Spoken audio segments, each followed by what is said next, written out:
प्रश्न नंबर 19। व्यापार संघ के पास कुल कोष 30,000 रुपये है।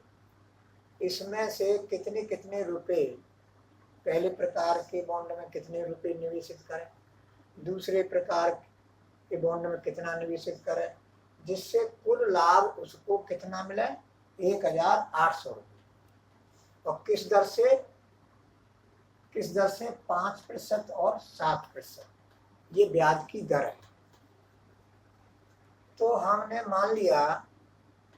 माना पहले प्रकार के बॉन्ड में निवेशित X रुपये, दूसरे प्रकार के बॉन्ड में निवेशित बराबर 30,000 माइनस X रुपये, 30,000 रुपये हैं कुल।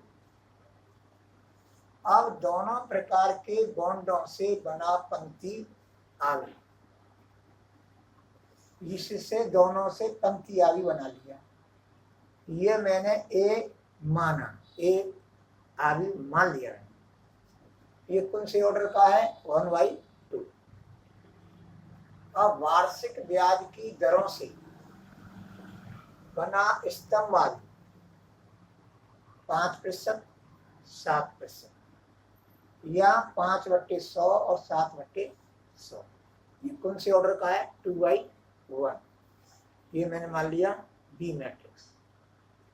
अब इन दोनों का हम गुणा करेंगे तो देखो ये इसमें स्तंभों की संख्या, इसमें पंक्तियों की संख्या बराबर है, तो इन दोनों का हम गुणा करेंगे तो 1/1 ऑर्डर का मैट्रिक्स बनेगा।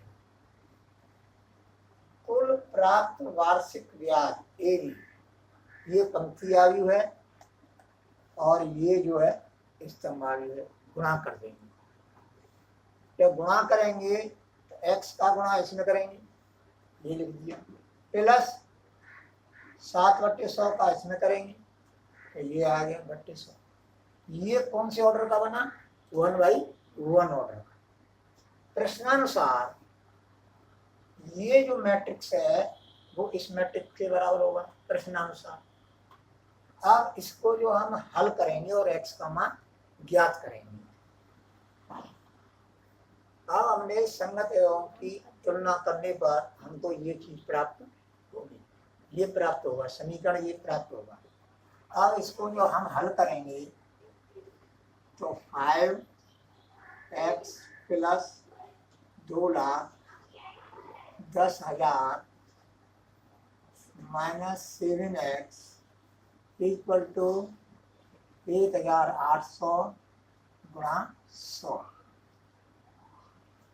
ये 100 इसके संग गुणा हो जाए। अब 5x है, ये माइनस के 7x है, तो माइनस के बचेंगे 2x। अब इन दोनों का गुणा करेंगे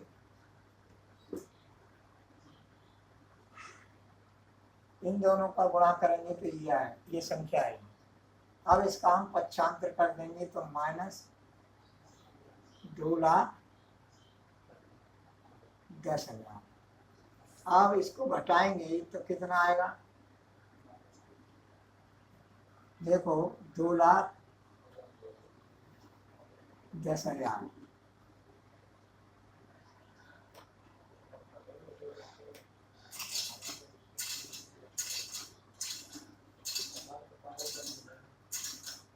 अब देखो 11 में से 1 में से 8 जाएंगे नहीं, एक दाई ले लेंगे, 11 में डालेंगे 5 5,000 5,000 को बचाएंगे तो 50,000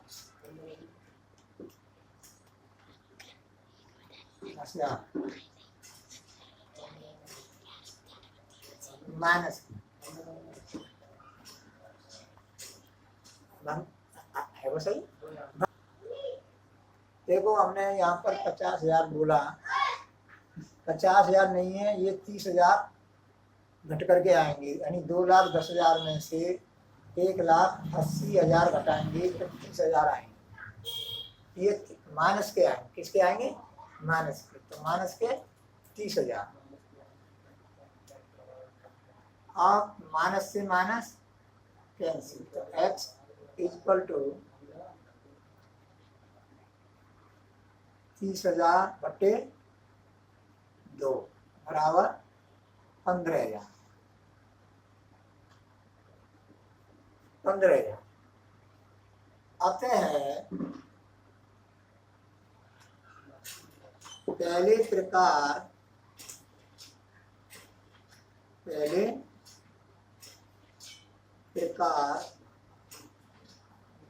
के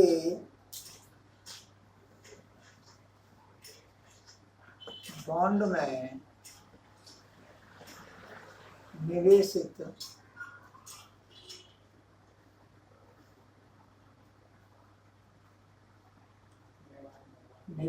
बराबर 15,000।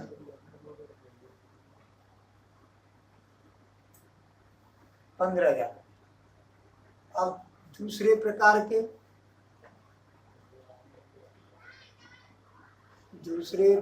के बॉन्ड में निवेशित बराबर 30,000 माइनस 15,000 बराबर 15,000 रुपये। यानी दोनों प्रकार के बॉन्डों में निवेशित जो धन है वो बराबर है 15,000 रुपये।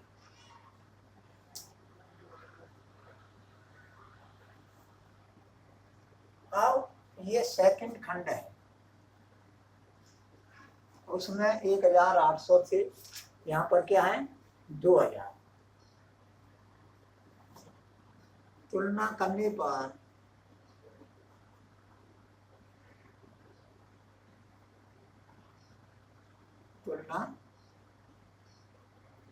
पर 5x बटे 100 2,10,000 minus 7x upon 100 equal to 2,000। हम 100 का गुणा कर देंगे पहले की तरह। 5x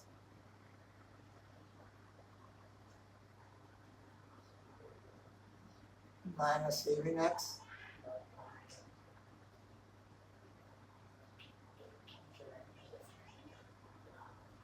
हम मैंने 100 का गुणा कर दिया तो ये संख्या प्राप्त हो गई।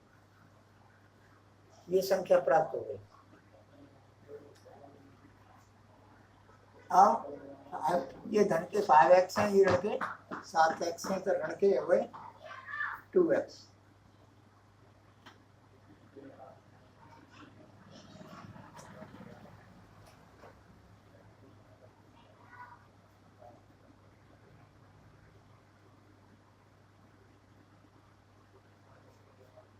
अब इसमें से इसको घटाएंगे, ऋण के ज्यादा हैं।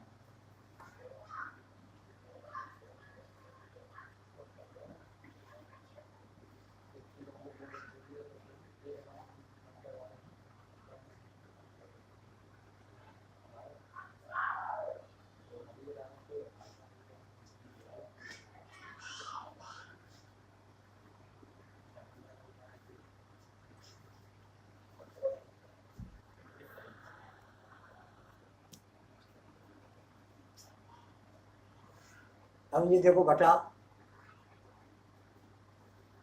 तो माइनस के 2x इक्वल टू 10,000 माइनस के, ये माइनस से माइनस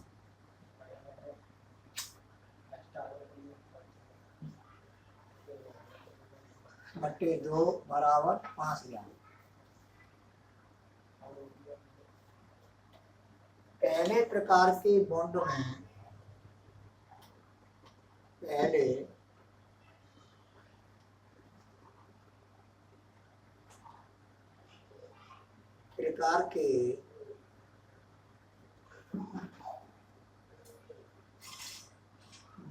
में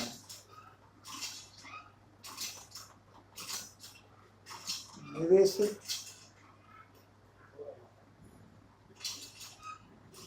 ये x को मान से निकाला होगा है, निवेशित बराबर 5000 है। दूसरे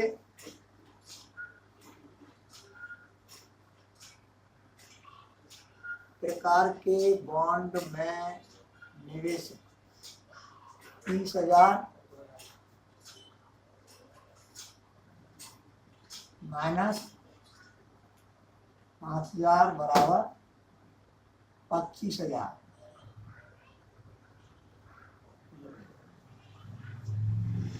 ये तुम्हारा आंसर हो।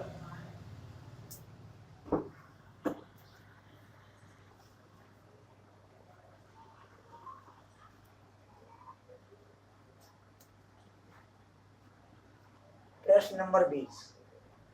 देखो प्रश्न नंबर 20 है, मैंने ये प्रश्न लिखा नहीं है क्योंकि ये जो है बहुत बड़ा है, तो ब्लैक बोर्ड गिर जाता और प्रश्न हल नहीं होता। देखो ये व्हाइट बोर्ड है, इसमें मैं तुम्हारा प्रश्न लिखता है तो आधी इसी जगह गिर जाती और आधी से में हल नहीं होता, इसलिए मैं इसका सॉल्यूशन ही बता रहा हूँ। तो देखो 10 दर्जन रसायन की पुस्तकें, ये मैंने दर्जन से नग बना लिए, तो 10 गुणा 12 बराबर 120 पुस्तकें। 8 दर्जन भौतिक विज्ञान की पुस्तकें इक्वल टू 8 गुणा 12 इक्वल टू 96। 10 दर्जन अर्थशास्त्र की पुस्तकें, 10 गुणा 12 और 120 पुस्तकें। तो इन पुस्तकों से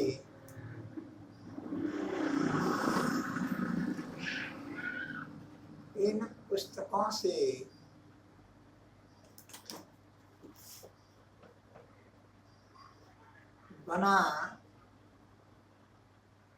पंक्ति आयु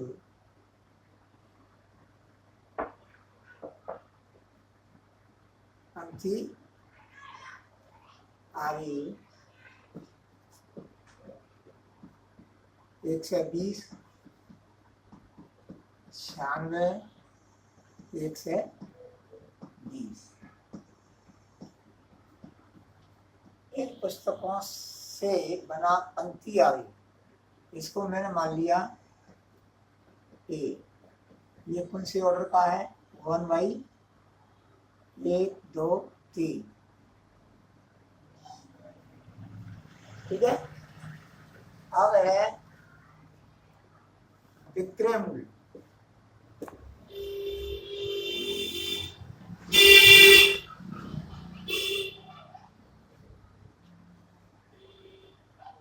प्रति पुस्तक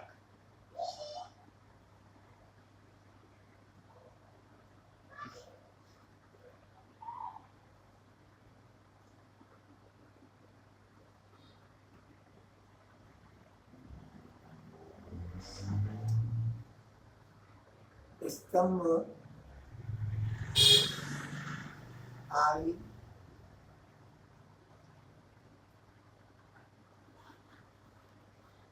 असम, इसमें दिया है 80, 60। प्रश्न नंबर 20, 10 दर्जन रसायन की पुस्तकें, ये मैंने बता दिया था तुम्हारे लिए यहाँ तक।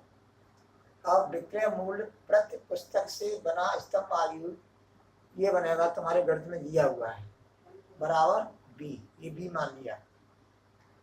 अब कुल प्राप्त धनराशि, कुल प्राप्त धन राशि यानी एबी,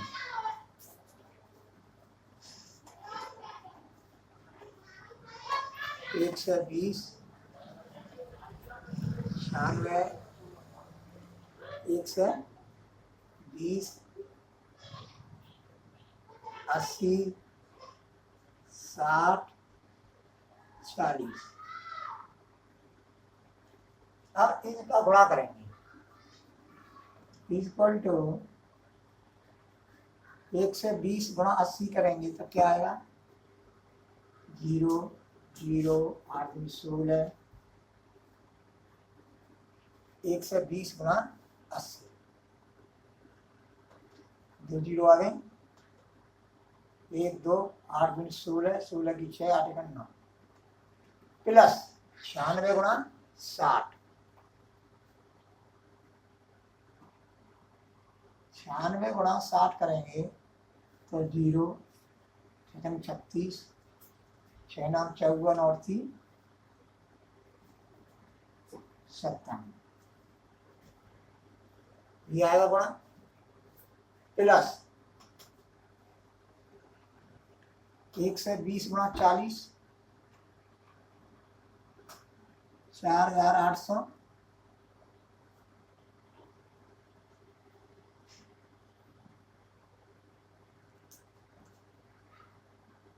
4800। अब इनको जोड़ लेंगे, देखो 9600, 5760, 4800, 0 6 6 और 7 13, 13 और 8 21, हासिल 2 9 और 2 11, 11 और 5 16 और 4 20। तो ये आ गया तुम्हारा 20,160 1/1 आते हैं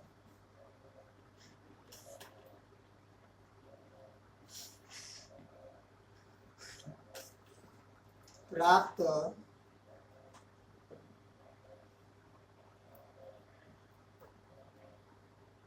कुल धन राशि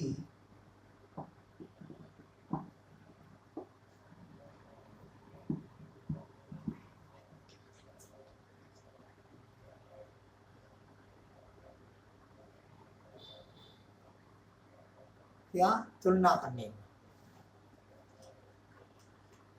तुलना नहीं आना डायरेक्ट, ठीक है। अतः प्राप्त कुल धनराशि 20,160।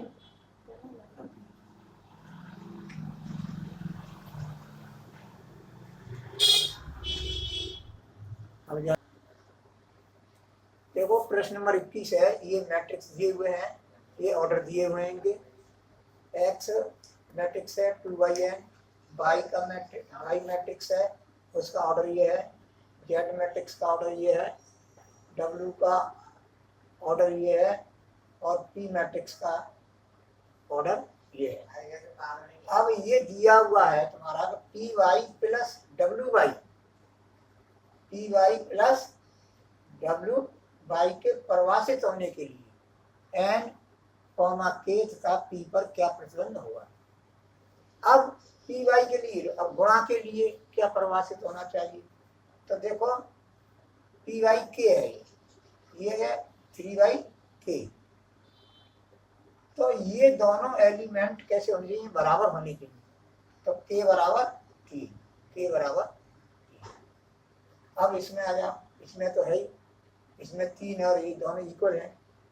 अब इन दोनों से गुणा होकर के कौन सा ऑर्डर बनेगा, p/k प्लस ये कौन से ऑर्डर का बनेगा, n/k, ये गुणा होकर आएगा तो n/k और ये p/k। अब ये दोनों ऑर्डर सेम होने चाहिए, जोड़ना है हमको, तो सेम ऑर्डर होना चाहिए, क्या होना चाहिए, सेम ऑर्डर। तो सेम ऑर्डर के लिए क्या होना चाहिए, p बराबर n और k बराबर k, ये तो है ही, k बराबर k और k का मान पहले निकाल चुके हैं हम p, तो p/n तथा k/k = 3, अतः ऑप्शन ए सही है।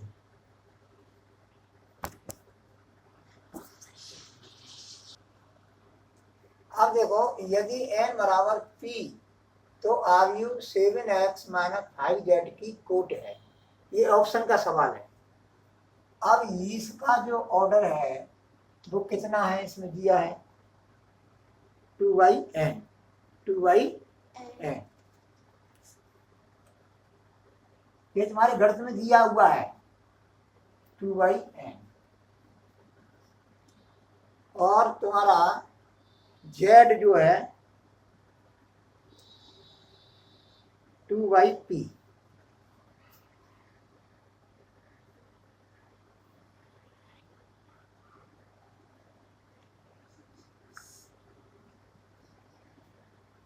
z जो है 2/p ऑर्डर का है, x जो है 2/n का है।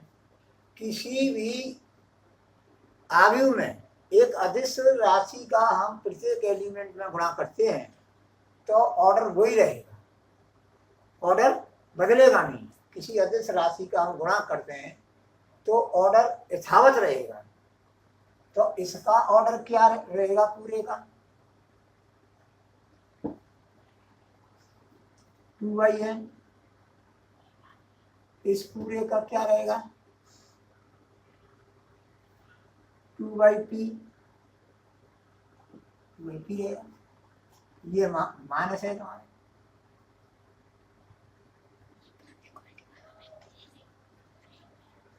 अब ये घटाव है, क्या ये घटाव, और ये दोनों सेम ऑर्डर के होने चाहिए।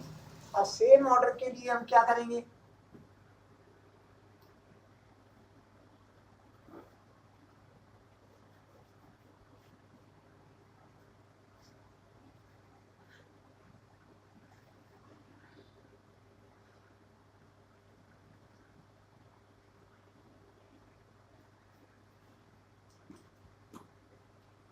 सेम ऑर्डर के होने चाहिए, ये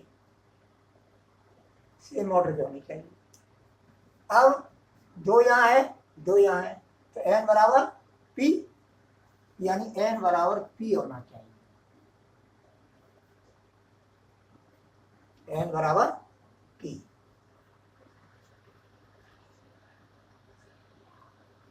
n बराबर p तो क्या होना चाहिए 2/p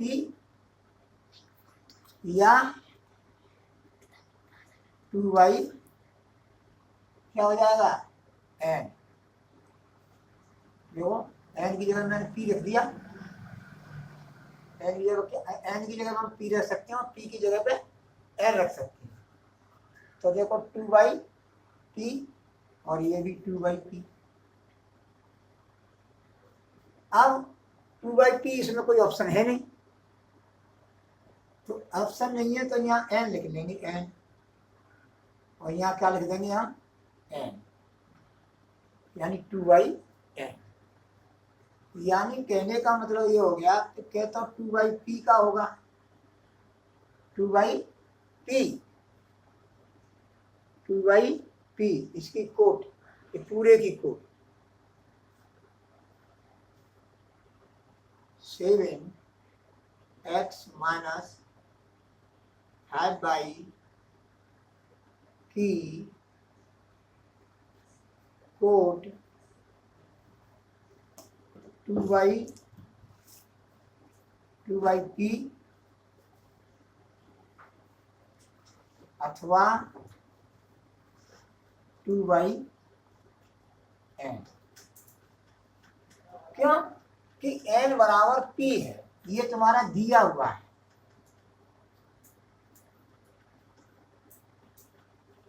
दिया हुआ है तुम्हारे प्रश्न में, ठीक है। अब n की जगह पर हम जो है p लिख सकते हैं, तो 2/p ऑर्डर का, अथवा p की जगह हम क्या ले सकते हैं n, अथवा 2/n ऑर्डर के होंगे, या लिख दो यहाँ या। अब देखोगे इस ऑप्शन में 2/p तो है नहीं भाई, दो ऑप्शन कैसे आ जाएंगे, ये दोनों सही है, इनमें से एक आएगा, तो 2/p तो है नहीं, 2/n है, अतः ऑप्शन बी सही है।